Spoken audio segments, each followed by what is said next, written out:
कौन है वो आम आदमी पार्टी के 10 नेता जो बने केजरीवाल के लिए काल? कौन से खुलासे से चकरा गया केजरीवाल का सिर? क्या बीजेपी नहीं, ये 10 लोग हैं केजरीवाल की कुर्सी के दुश्मन?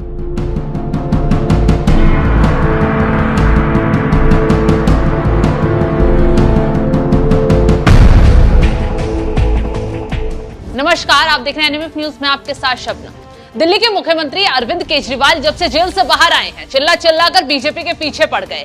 आरोप लगा रहे हैं कि बीजेपी ने साजिश के तहत उन्हें जेल में डलवाया, प्रताड़ित करवाया। लेकिन केजरीवाल बीजेपी वाली एक बड़ी गलतफहमी पालकर बैठ गए हैं, क्योंकि आज हम खुलासा करेंगे केजरीवाल किसकी वजह से जेल पहुंचे हैं और कैसे उनके ही अपने 10 नेता सीएम साहब के दुश्मन बने। और तो और, जब इन नेताओं ने ईडी और सीबीआई के सामने मुंह खोला तो केजरीवाल का सारा खेल खोलकर ही रख दिया और इसी खेल से सीएम साहब की कुर्सी को भी दांव पर लगा दिया है।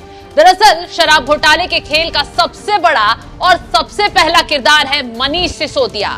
तो जिस मनीष सिसोदिया को केजरीवाल गले लगाने का काम कर रहे हैं, उन्होंने ही केजरीवाल को जेल पहुंचाने में बड़ी भूमिका निभाई है। वो कैसे? दरअसल सबसे पहले ईडी सीबीआई ने आम आदमी पार्टी नेताओं में सिसोदिया को ही गिरफ्तार किया था। सिसोदिया पर आरोप लगा कि पूर्व डिप्टी सीएम मनीष सिसोदिया ने ही दिल्ली में नई शराब नीति बनाई, खुद भी पैसे कमाए और शराब नीति में फेरबदल कर निजी कंपनियों को, लाइसेंस धारकों को अनुचित लाभ भी पहुंचाया।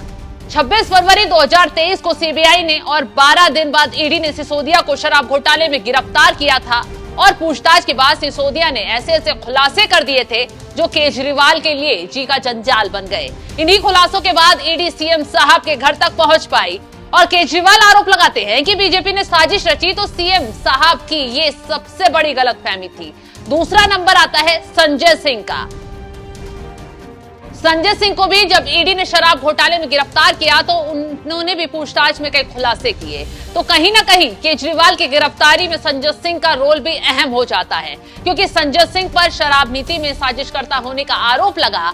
ईडी ने उन्हें 2023 में गिरफ्तार किया था, चार्जशीट में आरोपी भी बनाया था। पूछताछ में खुलासे हुए तो जमानत मिली और उसके बाद ईडी की गिरफ्त में आई के कविता ही शराब घोटाले में सबसे अहम किरदार और कड़ी रही है, क्योंकि के कविता की साउथ लॉबी ने ही केजरीवाल और बाकी आप नेताओं के पास 100 करोड़ की रिश्वत पहुंचाई थी ताकि शराब नीति का फायदा मिल सके, जिसका ईडी ने अपनी चार्जशीट में भी बारीकी से खुलासा किया है। के कविता की गिरफ्तारी के बाद ही आम आदमी पार्टी की मुश्किलें सबसे ज्यादा बढ़ी, क्योंकि सीएम साहब की गिरफ्तारी का रास्ता के कविता से पूछताछ के बाद ही खुला। के कविता भी 150 दिन तक सलाखों के पीछे रही और उनकी गिरफ्तारी के बाद कई नेताओं पर ईडी ने शिकंजा कसा और सबसे ज्यादा अगर नकेल किसी पर कसी गई तो वो है अरविंद केजरीवाल। अगला नंबर आता है विजय नायर का। आपके पूर्व संचार प्रभारी विजय नायर को आबकारी नीति मामले में 2022 में गिरफ्तार किया गया। विजय नायर शराब घोटाले की ऐसी कड़ी थी जिनसे पूछताछ में ईडी सीबीआई के सामने अंदर के राज खोले गए। ईडी के खुलासे के मुताबिक विजय नायर ने ही शराब नीति में बिचौलिया का खेल निभाया। साउथ लॉबी के लोगों से केजरीवाल सिसोदिया की बातचीत करवाई, कैसे पैसे पहुंचाने हैं, किसके थ्रू पहुंचाने हैं, इसका खुलासा भी विजय नायर ने ईडी के आगे किया, जिसके बाद आपके एक के बाद एक नेता सलाखों के पीछे पहुंचते चले गए। केजरीवाल की गिरफ्तारी में विजय नायर का भी अहम रोल रहा है। तो उसके बाद अगला नंबर आता है अरुण पिल्लई का। हैदराबाद के व्यवसायी अरुण पिल्लई को ईडी ने 2023 में गिरफ्तार किया था। अरुण पिल्लई ने ईडी के आगे कई पूछताछ में बड़े बड़े खुलासे किए और बताया कि डील को लेकर क्या कुछ बातचीत आम आदमी पार्टी के नेताओं से हुई, किससे उनकी बातचीत हुई, कैसे शराब घोटाले में जुड़े, इसके राज ईडी के सामने बारीकी से अरुण पिल्लई ने खोले, जिसके बाद आप नेताओं पर, खासकर केजरीवाल पर शिकंजा कसने का रास्ता खुल गया और ईडी केजरीवाल तक पहुंच पाई। अगला नंबर आता है समीर महिंद्रू का। समीर महिंद्रू शराब घोटाले का वो किरदार हैं जिनसे पूछताछ में केजरीवाल का नाम उछला। आरोप लगा कि विजय नायर ने शराब नीति को लेकर फेस टाइम पर समीर महिंद्रू से केजरीवाल की बातचीत करवाई, मिलने का वक्त भी तय किया गया था। इस बात का खुलासा ईडी के सामने समीर महिंद्रू ने खुद किया था, जिसके बाद केजरीवाल पर ईडी ने शिकंजा कसा। अगला नंबर आता है दिनेश अरोड़ा का। दिनेश अरोड़ा पर करीब 35 से 36 करोड़ की अग्रिम रिश्वत राशि को संभालने, ट्रांसफर करने में व्यक्तिगत रूप से शामिल होने का आरोप लगा। ईडी ने 2023 में दिनेश अरोड़ा को गिरफ्तार किया था और बाद में भी सरकारी गवाह बन गए थे। सरकारी गवाह बनने के बाद दिनेश अरोड़ा ने शराब घोटाले की सारी परतें खोलकर रख दी थी, जिससे केजरीवाल बुरी तरह फंसते चले गए। अगला नंबर आता है राघव मगुंटा का। राघव मगुंटा को ईडी ने शराब घोटाले में मनी लॉन्ड्रिंग की जांच के सिलसिले में गिरफ्तार किया था, जिसके बाद वो इस केस में सरकारी गवाह बन गए और इस दौरान शराब नीति में किसे कैसे जोड़ा गया, कैसे आम आदमी पार्टी तक पैसे पहुंचाए गए, कितने पैसे पहुंचाए गए, इसका खुलासा ईडी के सामने राघव मगुंटा ने किया। शरत रेड्डी शराब घोटाले में साउथ ग्रुप का हिस्सा हैं। ईडी ने उन पर अपनी कंपनियों के माध्यम से 5 खुदरा क्षेत्रों को नियंत्रित करने का आरोप लगाया। 2022 में भी उन्हें गिरफ्तार किया गया था, जिसके बाद रेड्डी सरकारी गवाह बन गए और ईडी के सामने शराब घोटाले की रणनीति कैसे कब क्यों बनाई गई सारी पोल खोल कर रख दी, जिसके बाद आखिर में केजरीवाल सलाखों के पीछे पहुंचे। तो ये वो 10 किरदार हैं जिन्होंने ईडी सीबीआई के सामने शराब घोटाले को लेकर खुलासा किया और ये खुलासे केजरीवाल के गले की फांस बनते चले गए, जिसके बाद सीएम साहब जेल पहुंचे। बावजूद उसके भी केजरीवाल और उनकी टोली कहती है बीजेपी ने साजिश रची, जेल भेजने का काम किया, लेकिन केजरीवाल के अपने ही थे जिनकी वजह से केजरीवाल सलाखों के पीछे इतना वक्त बिता पाए और अब भी बरी नहीं हुए हैं, बल्कि जमानत पर बाहर आए हैं। लेकिन संजय सिंह माहौल बनाते हुए प्रेस कॉन्फ्रेंस लेकर बैठ गए और बीजेपी पर जमकर भड़ास निकाल रहे हैं। तो चलिए जाते जाते संजय सिंह का वो बयान सुनवाते हैं जिसमें वो अमित शाह का इस्तीफा मांग रहे हैं। सीबीआई अमित शाह के पिंजरे में कैद है। सीबीआई ने अमित शाह के इशारे पर अरविंद केजरीवाल की गिरफ्तारी की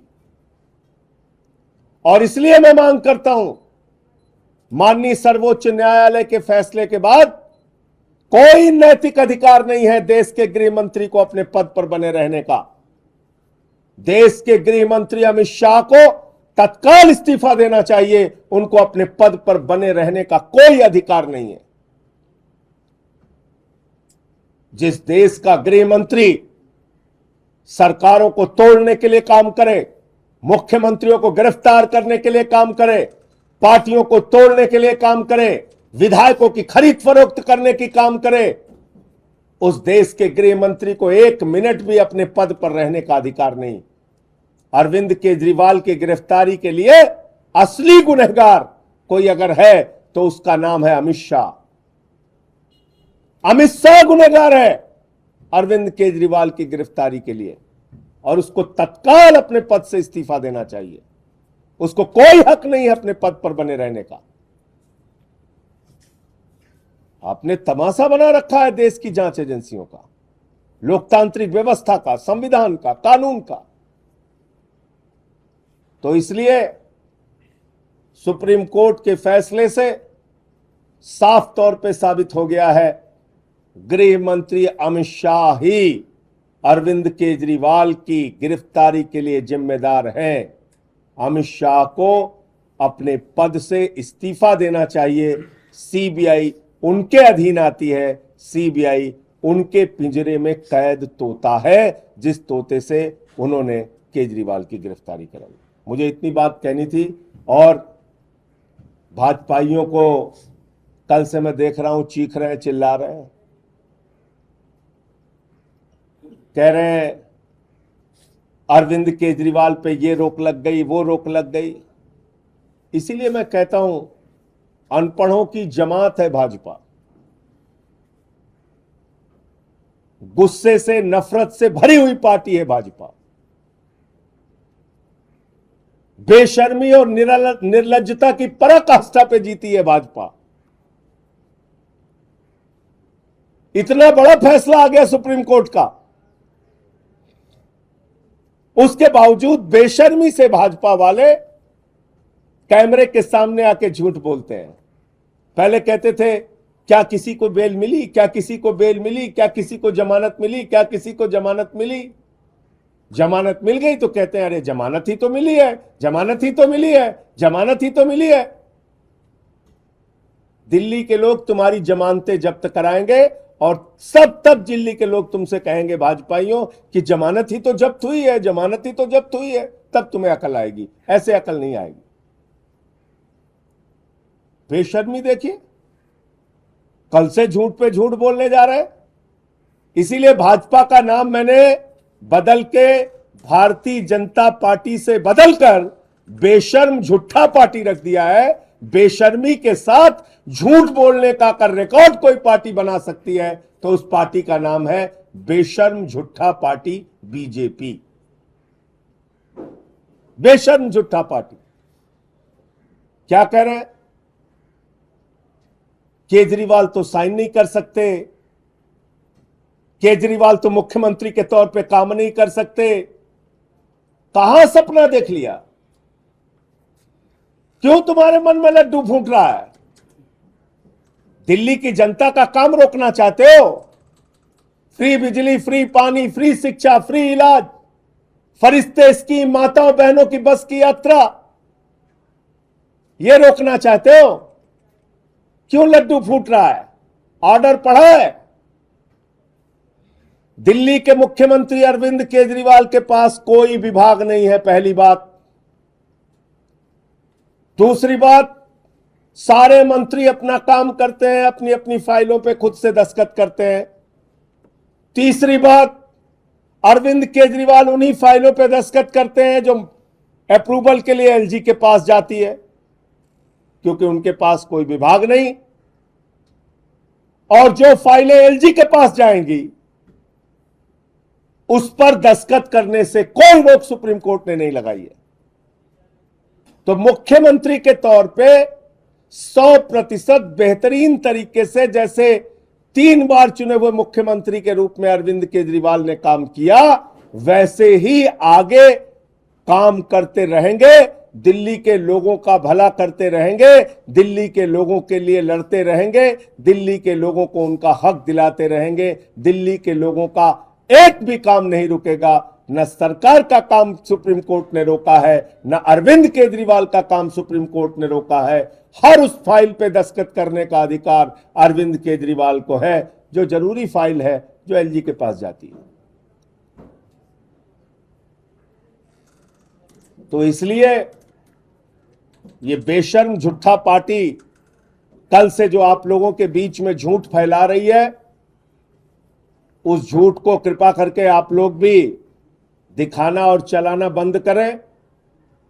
अरविंद केजरीवाल दिल्ली के लोकप्रिय मुख्यमंत्री हैं। आजादी के बाद एक ऐसे मुख्यमंत्री जिसने बिजली, पानी, शिक्षा, स्वास्थ्य सभी क्षेत्रों में अनुकरणीय काम करके दिखाया है और आगे भी करते रहेंगे।